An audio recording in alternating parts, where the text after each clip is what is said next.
Are you a Miss America fan? Even if you think you're not, I can guarantee you I'll have some interesting facts to share with you as I bring you through this exhibition here for Miss America at the Sheraton Hotel right here in Atlantic City, home of the Miss America pageant, which by the way started in 1921 and was turned into an American institution. Now, let me start with the first thing, innovation. Back in the day, in the 1920s, people came to this city and spent their money. The people that lived in Atlantic City, once the summer work was over, knew there was no more money coming in. So some very talented and savvy marketeers decided they would do one thing. They would extend their summer by just one more weekend, and they would host a pageant known as the Miss America pageant.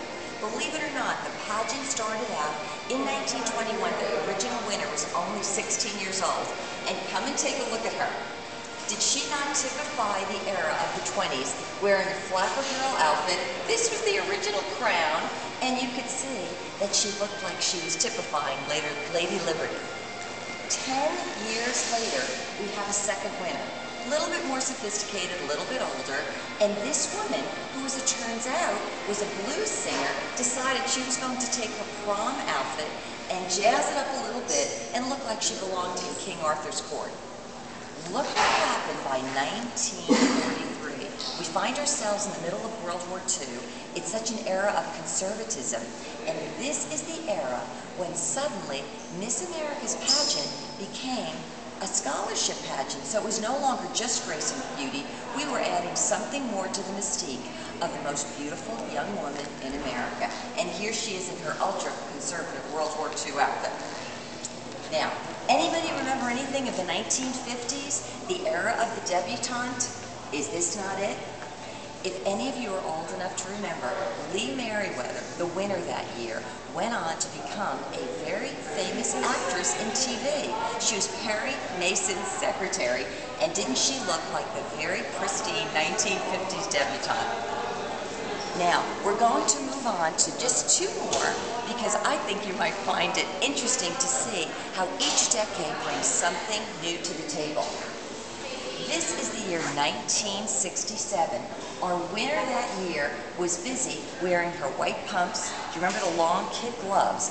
But an interesting thing that took place here is that now we see the beginning of the professional woman.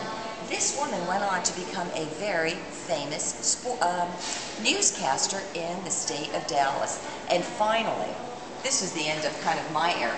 1971, here's Phyllis George. Look at how long ago this was. Phyllis George is crowned Miss America. She looks like she could be singing backup for the Supremes, and yet Phyllis George went on to become the first female sportscaster, and later she became First Lady as she married a governor. There are other things to see in this arena here, but I hope today will give you a couple of ideas. Are you a marketeer? Are you looking for new ways maybe to extend your business? Think about what they did here in this small town of Atlantic City.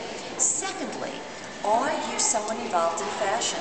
Now, I don't know whether fashion here was mimicking what was going on in society or if they were going to be creating something new. But the last thing is this, is firsts.